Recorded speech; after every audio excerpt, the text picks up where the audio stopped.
welcome to this episode of the DigiPod. My name is Fariha Aziz. Today I am joined by Hafiz Nabihin, who is based in Indonesia, and he's the head of free expression at SafeNet. Hafiz, thank you for joining Don't Use English. We're going to get information from Hafiz about the August 2025 protests and especially the use of social media and the curbs that civil society has been speaking about. Before we get to the protests, particularly and what has played out since, Hafiz, could you tell us a little bit about SafeNet and your work? Because when you look at Indonesia from the outside, and being part of the ASEAN, of course, we look at it, especially from a South Asian perspective, as this booming, technologically advanced, where you have the presence of a lot of tech companies, etc. as well. They have their apps and services available. So of course, from the outside, it's a very different perspective. But internally, what is it that you're seeing playing out? Okay, thank you, Fariha, for the opportunity. I am Hafiz. I am head of Freedom of Expression Division in SafeNet, or Southeast Asia Freedom of Expression Network. So basically, we are civil society organizations that focusing on digital rights, and we are based in Bali, Indonesia. But our work is also covers several Southeast Asian countries, although we are still focusing in Indonesia. So our organization is focusing on four pillars of digital rights, which is right of internet access, right to freedom of expression, rights to personal safety on the digital space, and also equality and also non-discrimination on the digital space. So basically, that's four pillar that we are working on, and what we work is we doing research, we doing policy advocacy, we documenting digital right violation inside the country, and also we provide direct assistance to the victims of digital right violations in Indonesia, and even sometimes we also in other countries in the region in Southeast Asia. So yeah, you perfect when you say that this technological advancement in Southeast Asia is grow very rapidly, especially in several countries, including Indonesia. Back probably 4 or 5 years ago, we have a lot of startup unicorns that are using digital technology as their main features to advance their business model. But today, actually, if we want to look from the another side, beside of the technological advancement that currently happen in ASEAN, there's also what we call in civil society organization in Southeast Asia as the rise of digital authoritarianism. So how the government inside the region are using their cyber law, using digital technology to also suppress pro-democracy and pro-human rights movement. So as you know, in Southeast Asia region, Southeast Asia region is very diverse in terms of government system. We have absolute monarchy country here. We have communist country here. We have constitutional monarchy country here. We have democracy republic country here. We have authoritarian country, semi-authoritarian country, democratic country here. So it's very diverse. But if you look at from the helicopter view about the trend inside the region, even the countries that considered as democratic, like Indonesia, the Philippines, we also have experienced what we call as democratic backsliding or democratic regression, where authoritarian figure can take the power, and when they got the power, they examine the power to regress the democratic values and the human rights pillars inside the country. So for example, in Indonesia, currently there are a lot of law, a lot of regulations that used to suppress online freedom of expression by using, let's say, the penal code, the electronic information and transaction law, which contains criminal articles to defamation, to hate speech, to fake news. They are very vague, very broad, and oftenly used to and oftenly being misinterpreted, and being abused in terms of interpretation by the law enforcement to let's say to support the favor, or to favor the interest of the people who are in power. And there are also some cases of what we suspect, what we allege as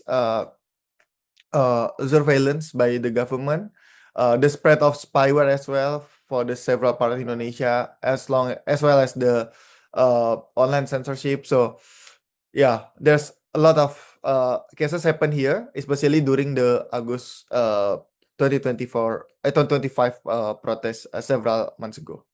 Avisa, how have some of the, so for example, the laws and regulations that you mentioned, what did you see play out, especially after the protests or during the protests in terms of suppression of free expression or dissent? Yeah, so basically the government try to craft the story, craft the narrative that this protest is being funded or is being backed by foreign countries or by foreign actor like George Soros, something like that.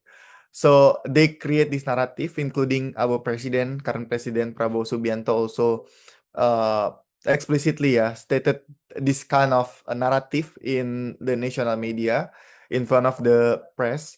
Uh, and they try to delegitimize the movement that built by the people, that built by the students, that built by the workers. So they try to delegitimize it by using that kind of narrative. So as an implication, they also try to uh, not try. They also examine the power by using the existing what we call as rubber law in Indonesia or vague law, like defamation, hate speech, and also fake news, and even the sedition article on the criminal code to arrest several social media admins and also several activists that they considered spreading propaganda to uh, and making people to go to the street and doing protest, which led to riot, which led to a violent instability, something like that. And they are using those articles to arrest not only let's say activists that often criticize the government, but also ordinary people. So let's say if you are attending a protest, attending the protest in a city in Indonesia because the protest has spread across the country, and you are videoing the protest and upload it on TikTok or TikTok Live. And make it something like live streaming on TikTok Live, the police can arrest you uh, and tell that you are violate the law because you are spreading this content that led to the violence, the riot on the street. And yeah, uh, a lot of people, even based on our monitoring, at least more than 100 people, but we believe the real number is more higher because what data that we got is only from several city and only from direct report from the victims that being arrested by the police and also some media and social media monitoring.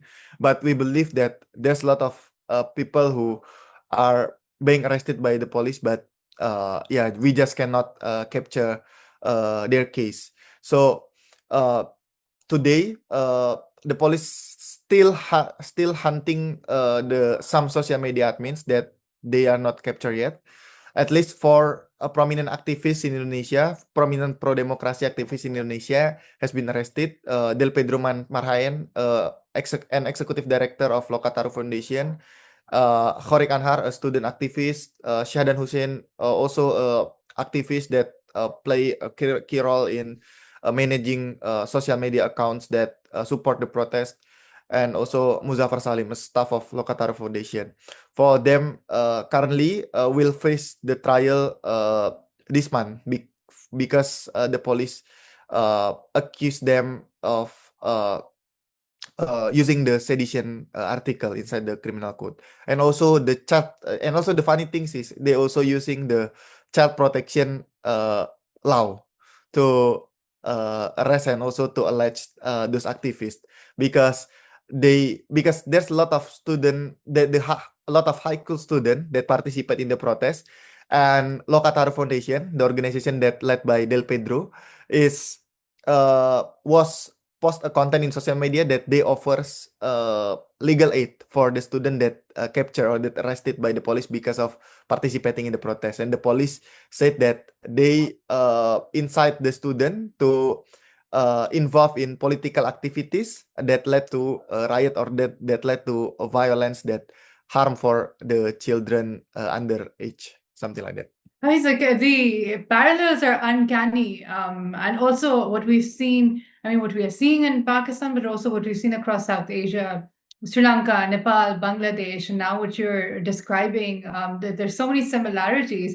But what recourse do people have right now? Because all these laws are being used, and this is something we see here, and mostly all activity is on social media for gathering mobilization, or whether you're capturing something live. And here we also see sometimes there's throttling of the internet to slow down services so that it's not able to be streamed in that manner. But especially with respect to the response by courts, is there any hope with respect to that, especially if you're heading into trials? Yeah, actually, it's very hard, yeah, for Indonesian if they being charged by the electronic information and transaction law or other articles, especially if their cases, if they face the government in their case, because like if we can look at the track record, of course, there's several court decision that in favor of activists when they face to face with the political authority in Indonesia. But if we look at the bigger perspective, the judicial system in Indonesia is also not that independent. That means that they're still very prone for political interference from the authority to interrupt the uh, judicial process. So actually, actually the advocacy team of those what we call as four political prisoners that I mentioned it before also has tried to examine the uh, procedural law mechanism that implemented by the police. They try to examine it to the court in order to dismiss the case. But the court said that although the advocacy team already uh, provide a lot of strong evidence, a lot of strong data to support uh, their when they file the complaint, yeah, to the court about the procedural law that implemented by the police, but the judge still cannot pass their request, and the case is still going on, and now we'll go to the and now we'll go to the tribunal this month.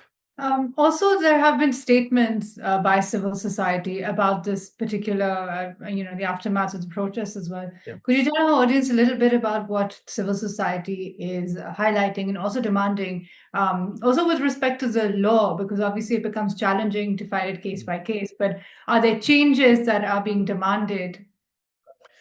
Yeah.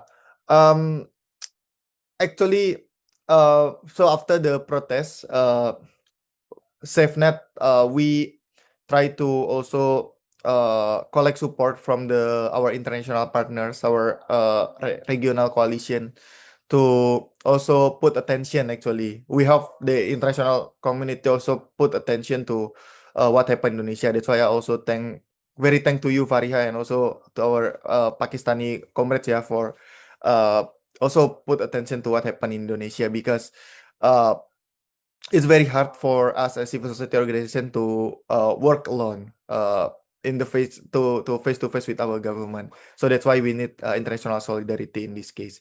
So in the joint statement, actually, we demand several things. The first one is of course related to the uh, political prisoners that I mentioned it before. We hope that the government can stop the criminalization against the activists and also stop hunting the social media admins, the activists that that involve and that participate in August 2025 protests only because they, let's say, express their opinion, only because of their express their disappointment of the current administration. We hope that the government can stop it, and also, of course, immediately release all of the political prisoners that currently still detained, yeah, in uh in the jail. So that's our first call actually to the government. And the second one, we also highlight the censorship that conducted by the government, that uh, we also suspect being supported by the social media platform, because during the protest we see that TikTok suspend its TikTok live feature for around 3 days if I'm not mistaken in Indonesia, so we cannot use our TikTok live features, although it is very very important to documenting human rights violation on the ground during the protest, but TikTok shut down the features. And also, we see a lot of over moderation on Facebook, on Instagram, on TikTok, that related to social media, that related to the protest content or demonstration content. Like in TikTok, we see several uh, legal aid foundation account being suspended, and also even an independent media account in Bandung, which is Bandung is one of the hotspot of the protest. One of independent media account also being suspended by the TikTok during that time. So we also call for the tech platform and also to the government to stop doing censorship on the online expression, especially during the critical moment uh, like the August 2025 protests. And the third, we also urge the UN Special Rapporteur on Freedom of Expression and also OHCHR to also continue closely monitoring the wide-scale digital rights violations in Indonesia. Because, like I mentioned earlier, that we think the current situation cannot handle only solely by the civil society organization in Indonesia, the activists in Indonesia, but also need international support, including from the UN. And yeah, the fourth, we hope that our fellow civil society organization in other countries also can also pay attention to the situation in Indonesia and uh, give solidarity for us. Hafiz, you're also part of a regional coalition, and of course, I mean the with the Yeah. ASEAN and the coalition. Can you tell us a little bit about, I mean, again, why these coalitions are so important and regional solidarity? Because you've painted, of course, the escape of the region and how diverse it is politically as well. And what kind of a challenge does that present? Yeah, actually, SafeNet is part of several regional coalition in Southeast Asia. The first coalition is Stop Digital Dictatorship Coalition. So this coalition also consists not only actually organization from Southeast Asia, but also some organization from East Asia, if I'm not mistaken. But this coalition led by Manusaya Foundation, CSO based in Thailand. So this coalition is focusing mainly combating, yeah, the digital authoritarianism in the region. So as I mentioned it before, there are a lot of, although the political system in Southeast Asia it's very very diverse on paper. Like I mentioned it before, there's monarchy countries, the democracy countries, etc. etc. But there are one similarities between this political regime actually, which is they tend to uh, control the information during this digital era.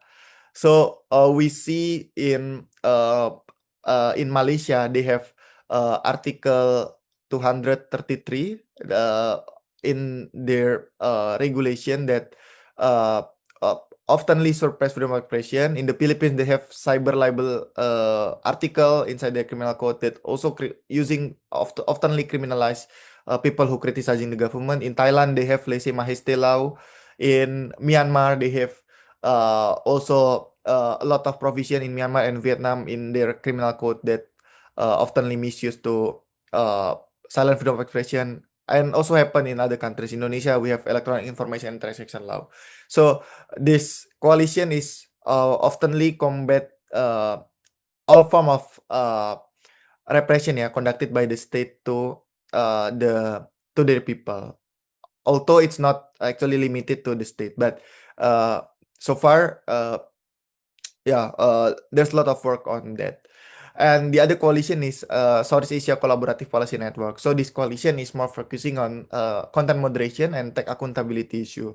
So if the first coalition is mainly focusing on state and people relations, so the other coalition is mainly focusing on big tech and also the people relation. So this is also very, very important because the issue of content moderation and big tech accountability is sometimes very, very tricky.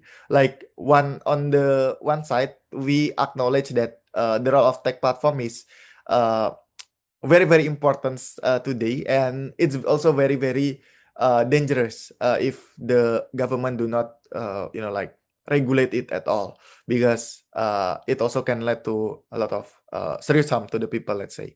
But on the other hand, if we let the government to regulate it too much, it also can easily being misused by the government to, let's say, what we see during Indonesia protests, the government try to control the social media companies, let's say, uh, to make policy in favor of the government interest instead of the people interest, instead of the user interest. So it's very, very tricky. That's why we established this coalition. Besides of that, we also see that there's power inequality basically between the global South country, especially Southeast Asia, with other, let's say, other CSO in the global North. So when the global North CSO want to do advocacy, let's say, to big tech, they can have more access because, let's say, the big tech headquarter is more uh, close for them than CSO in the global South. And we can see lah when there's let's say an indication of infant operation during US election in 2016 or during the Brexit referendum, the big tech can make the change very, very rapidly. But when the same thing happen, let's say, in the global South countries, the change is very, very slow. That's why we think that if we CSO in the global South, especially in South Asia, we want to push the big tech to make change. We cannot doing it by our country. Sorry, by our only by our organization or only by our national coalition. But we need to consolidate this effort. We need to create joint effort in order to push the big tech to uh, let's say, to fulfill our demand, to fulfill our interest as CSO, because we face a lot of similar problems. We face same digital authoritarianism in the region. We face some of we also face a lot of access, because of the big tech companies operation in the region. So why we not just consolidate our effort and just doing advocacy together? Absolutely, because I think digital authoritarianism has become a refrain in all our conversations and democratic backsliding, and it's not limited to any particular place in the world. And earlier, sort of, on paper democracies are also using a lot of executive power now. This is something we're seeing coming up, and big tech is a big a concern for everyone, especially those in civil society, especially as you mentioned, the TikTok example in the content moderation, where there is sort of, it seems as if there's a lot of facilitation for authoritarian acts of various governments and states. So finally, as we round this conversation off, Hafiz, what are some of your major concerns or going forward in terms of either civil society solidarity across regions, as well as demands of big tech? Because we all understand the countries we reside in and we don't want state overreach, but at the same time, we do need big tech accountability. And how can we move forward with that? Yeah, thank you, Fariha. So basically in Indonesia, we also still thinking, inside that of the civil society organization, we still consider what is the best model uh, to be implemented in terms of let's say digital platform model in Indonesia. So back then, 2 years ago, if I'm not mistaken, we comes up with the idea about the establishment of let's say, to push the government to establish an independent social media council, let's say, to hold the big tech accountable. But if we look at the political context currently in Indonesia, where a lot of let's say state independent bodies, state auxiliary bodies being co-opted by the government, we also kind of susceptible if we continue with that idea. Yeah. So I think at this moment, because we do not have yet the let's say a perfect formula or 100% working formula to create equilibrium between the fulfillment of the rights and also the safety of the user, then the best thing that we can do is to push the big tech to involve civil society organization as much as possible, to involve human rights expert, to involve let's say vulnerable group representative that very that prone by the business model of the tech platform. So that what we push actually both to the government and also to the big tech. So we also besides of push the big tech to involve CSO in doing their content moderation policy, we also push the government to also involve civil society organization to evaluate their policy and also how they enforce their policy on content moderation. So, for example, Indonesia, the government have power to ask the big tech, to ask the digital platform to take down content that they think create public unrest or disturbing public order. So they examine this, they implement, they enforce this authority by asking big tech to take down a lot of content, including legitimate expression content. So what we ask to the government is to involve CSO to host a multi-stakeholder forum, probably routinely, to evaluate uh, their implementation, their enforcement of that kind of authority. So we do not entire. I mean, like we do not oppose the idea of government can have a forcing power to the big tech. We do not oppose that idea, but like you mentioned it before, we do not want government or state overreach in terms of this case. On the other hand, to the big tech, we also demand the big tech to not only involve civil society organization as their, let's say, their trusted partners to report case by case violations in their platform, but also to involve CSO meaningfully in terms of the shaping of the big tech, let's say, internal policy like community guideline or community standard. So the participation is not only to, let's say, to clean up the mess that their business model create, but also to to together build our collective home together. So how big tech can also provide room for the CSO to uh, provide input in the shaping of their in their internal policy. So that's two. Thank you, Hafiz, for making time for Dawn News English. And these are the conversations that for a while now across the region, so many civil society advocates are having, especially the growing concern with digital authoritarianism or authoritarianism in general that is on the rise globally. And then at the same time, we see that corporate sort of facilitation, whether it's surveillance or censorship, and data that they have on users globally, right? And how that is being used for political purposes.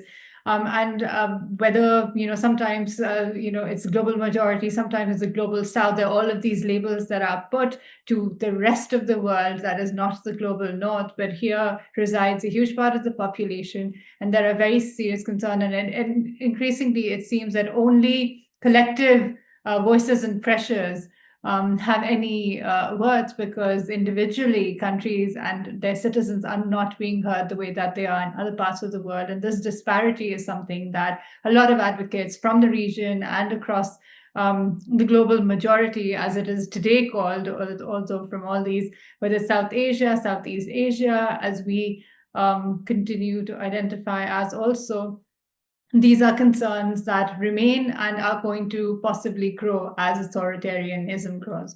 That's all that we have on the DigiPod today. Thank you very much, Hafiz, for joining us.